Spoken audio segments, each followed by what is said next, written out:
this time, we'll go to the next portion of our agenda, which was on the EM contract transition, was discussion by Jack Craig, the Director of the Environmental Management Consolidated Business Center out of Cincinnati. He's one of these Ohio State alums. I'm sure he wants to talk to us about all that. I can answer any questions about the Buckeyes. Okay. Anyway, Jack's back here to discuss this again with us, so I'll turn the program over to you, Jack. Thank you. So last meeting we talked about two areas of the transition. One was the organizational transition and one was the contract transition. I'll give you a little update on the organizational transition, a refresher that we were establishing a new separate EM LANL office that would report directly to EM Headquarters. Mark Whitney, our acting assistant secretary. Last time we were in the planning phases of that actually has been approved by the secretary, and it's going through the departmental HR process for some, I'm not sure you're interested in the internals of the department, but they're doing things like establishing organizational codes and so forth to officially establish it, but that is underway. As part of that, we will be increasing the staffing within that office from 22 FTEs to 26 people. We will be establishing a new senior executive position there, which would be competed, and that you'll hear some more about that in the next month or so. That will be a nationwide competition. We would also be adding a new deputy manager, a contracting officer, and a regulatory specialist, in addition to the 22 people that are currently working the EM work at Los Alamos. So, positive thing there. Once again, it's been approved, and you'll see some postings, postings will be available for the senior executive position here shortly. Kind of a follow-on to that, we are also looking at additional resources that might be required to, in the long term, for the management of the competitive contract, which would be the new 5-year contract. Back up a little bit. We're doing the contract transition in 2 phases. We're doing a bridge contract and a longer-term competitive contract. I'll talk about that in a minute. But the longer-term organizational will be focused on how we would manage the longer-term 5-year contract. And it may include more people. We're doing that, what's called a resource analysis right now, and we'll have some time to do that because of the schedule, which I'll talk about now. On the contract transition, last meeting we talked about the synopsis. We passed out a synopsis, which was our intent to do a sole source with lands for this bridge contract. And if you recall, that synopsis was, as Jack mentioned earlier, it was out for a 15-day period for other contractors to comment on officially if they believe they could do or should do the work. And the last meeting, we were right in the middle of that comment period. We got no comments. So the department signed what was called a justification for other than full and open competition. It was signed by the senior procurement executive of the department, and that was the official document that allowed us to begin negotiations with lands for the bridge contract. Now the refresher, the bridge contract is really for a period of 18 months or 2 years. It's really going to focus on the known scope, similar scope that lands was performing today. It will be a continuation of that work. The statement of work or the scope of work is being discussed between lands and the department. Now there was a meeting here last week where that discussion began, and that contract will initially be what's called a letter contract. We hope to have that done in the next month or so, and at that time that we would have a contract with EM separate from the M&O. So at that time, the lands portion of the EM work would be under contract to EM on a non-M&O contract. And we would definitize that as far as scope and cost and schedule through the summer. And once again, that's for a period of time for 18 months to 2 years while we're working on a larger competitive, fully open competitive contract for at least a 5-year period. Jack talked about the process we do for competitive procurements. This longer-term contract would fall under that same process. We would establish a integrated project team, a source evaluation board, and they would be the team of people working from the contractor selection. We would do a draft RFP, which they would be developing, and that would be out for public review probably this summer for the longer-term contract. And as far as your all's role, we typically would get comments from advisory boards on the draft RFP and the draft statement of work.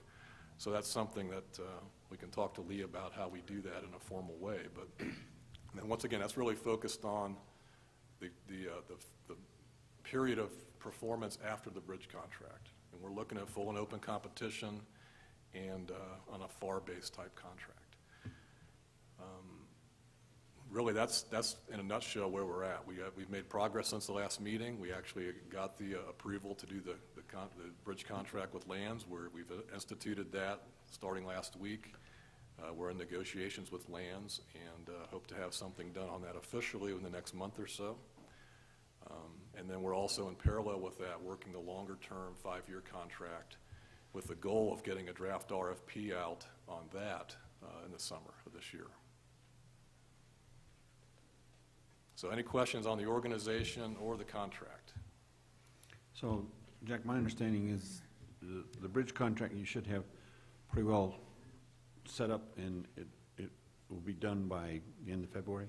That's what we're shooting for. Okay. I mean, I understand LANS, because of the makeup of their current M&O, have to go and get concurrence from a number of contractors to do this. So there's a process they have to go through to get approval of whatever we negotiate, and just the process of doing the negotiation. If this is a letter contract, I think it's going to be a rather thick letter, isn't it? Yeah. Okay.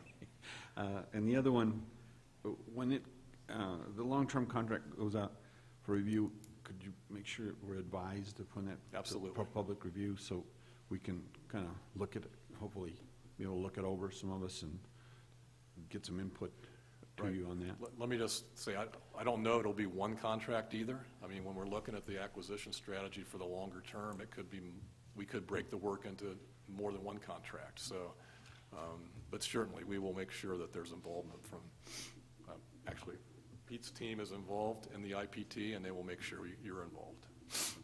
Thank you. This time, there's some questions, I think. Alex? Okay. Thank you. Okay. Excuse me. I assume the memorandum of understanding is complete. Is it available to the public? It is not. It is not complete. So Pete is one of the people working on it. He can give you kind of an update, but we do not have an MOU signed yet. Back up, we talked about an MOU between the EM program and NNSA at the last meeting, and that would really be to define roles and responsibilities for work going forward, such as for security. NNSA would continue to provide security for the work. We don't want to establish a new EM security organization. And there are many other items that Pete's working on, but we were targeting the end of February. I don't know if we're still on that schedule or not, Pete. Yeah, if I might, the MOU is in kind of my court, and it's just it's complicated. There's a lot of interface issues, as Jack suggested, and we're trying to make sure that we get this right out of the gate. So we're still working on it back in my shop, and then I owed Jack something by the end of this week, at least in draft form, and then we're going to continue to work it. But we also have working groups that Jack oversees for the transition, and we need to get input from each of those folks, like nuclear safety, facility and infrastructure. There's just a lot of different things that need to be rolled into this, so that when we move forward, it's done comprehensively, and there's no gaps and there's no duplication. So, is there any chance that if the MOU goes slowly, you might not need it? It sounds like you're making good progress right now. I think we'll certainly need it. Whether we need it when we sign the letter contract or not, I'm not positive on that. My preference would be to have them both done at the same time. So okay. we have clear roles and responsibilities and ownership of issues at the time we start with the letter contract, but we'll see. Alex, you had some questions? Yes. So explain to me about the bridge contract. Was this a competitive contract? Was it publicly noticed, or is it to one specific company that you have a nationwide service agreement with? Let me Go take ahead. that. Go ahead. So we want to get to a competitive solution in the long term as quickly as we can. That's going to take a little bit of time. And we're going to end up with 1, 2, 3, I don't know. We have to go through the process to see what we're going to end up with. In the meantime, as a immediate measure for EM to get management control of the work out here, we formulated the bridge contract idea of sole sourcing with lands, because right now the EM work is getting done via lands, the M&O contractor, under contract to NNSA, the National Nuclear Security Administration. And so I didn't mention EM in any of that because EM is kind of off to the side here. Under the new arrangement, under the bridge arrangement, we will have an EM contract straight with lands, assuming we can do this, straight with lands for that period of time that may be 18 months, 24 at most, we hope. And that was, and so that's the, we publicly announced that in the synopsis that Jack spoke to you all about and you possibly read. And we announced our intentions and did not receive anything that, we received no contractor came up and objected to that because we declared it's for the bridge, it was for a short period of time. We weren't doing this for 5 or 10 or 15 years. If we tried to do that, lots of contractors would have said, we don't agree because we think we can do some of that work. So they know it's just a interim situation, and then we're going to competitively, they know we're going to competitively go forward, for the final, or for the next set of competitive contracts. The bridge, our intent is that it be a traditional contract, and one of the drivers for that is none of the work that we see lands doing really fits the intent of a management and operations contract, because really what's supposed to be at the core of a management and operations contract is a requirement to have a very close relationship, kind of an intertwined relationship, really involving a federally funded research and development kind of a center, FFRDC. And you do have that now for the NNSA work, so that's why that could be an M&O contract. But really, this new line of work, even for the bridge, does not fit that mold. And certainly, for whatever the final solution is, those are all going to be traditional instruments. They're not. I don't see any M&Os, in that final solution either. So it's not a continuation of the current contract; it's a new contract. That is correct. That's you said it in a very. That's a very straightforward way to say what we were talking about here. It is a new contract, and it's between EM and lands, not NNSA and lands.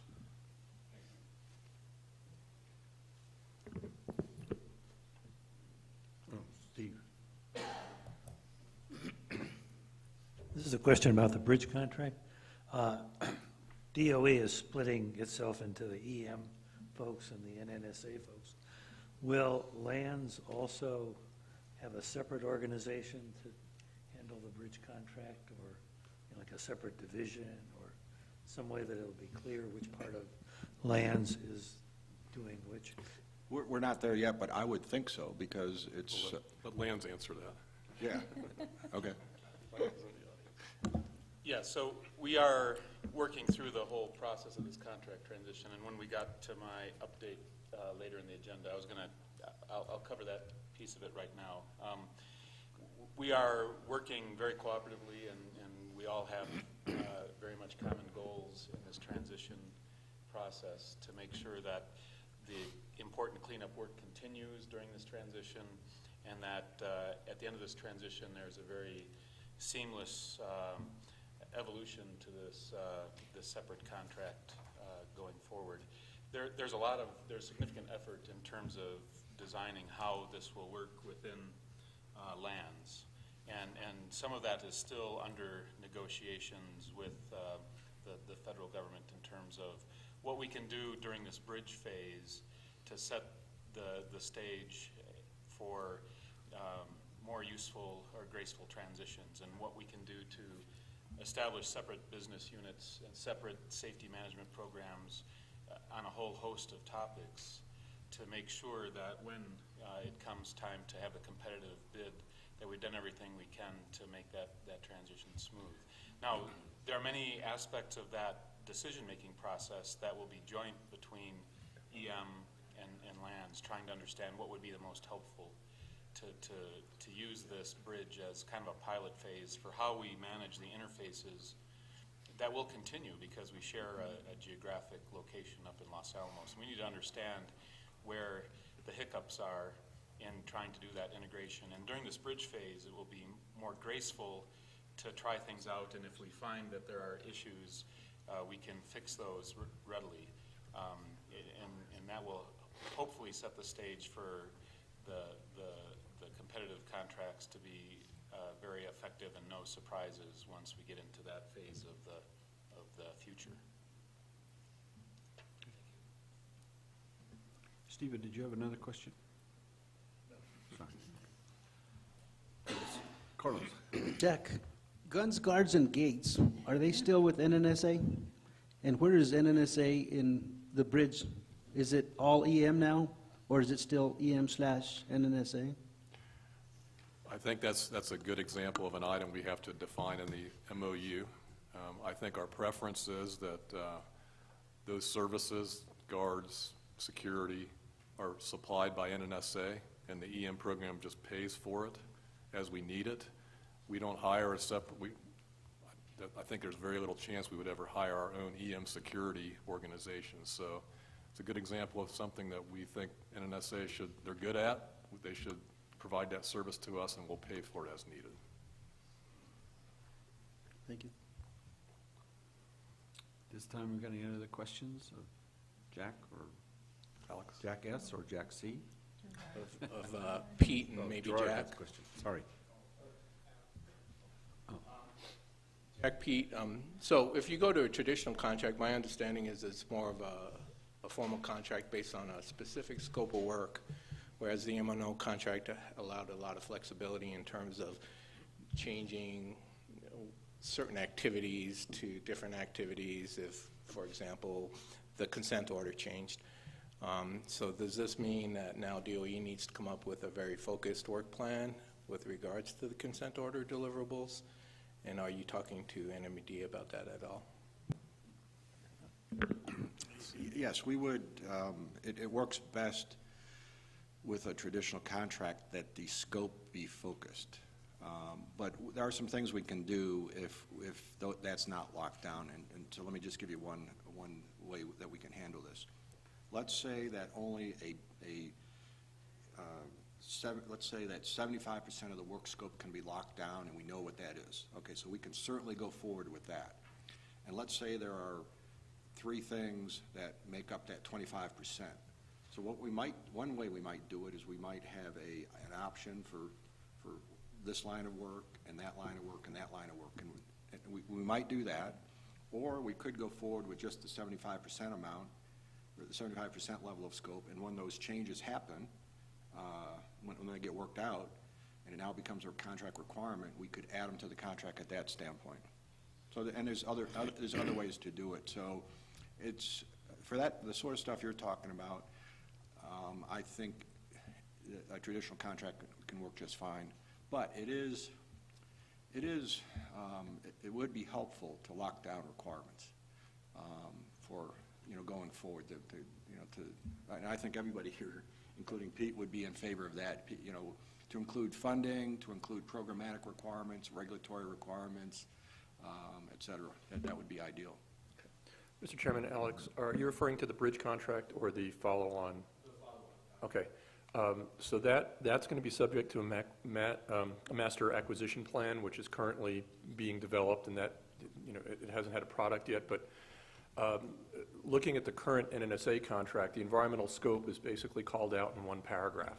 And I think you could expect a much more robust statement of work in any subsequent contracts, even including the bridge contract. And specifically, I haven't consulted, I don't think we have consulted with NMED on the scope, because the scope is essentially the same. It's the same fence-to-fence cleanup order, consent order that we've been subject to since 2005. So it's that same scope of work.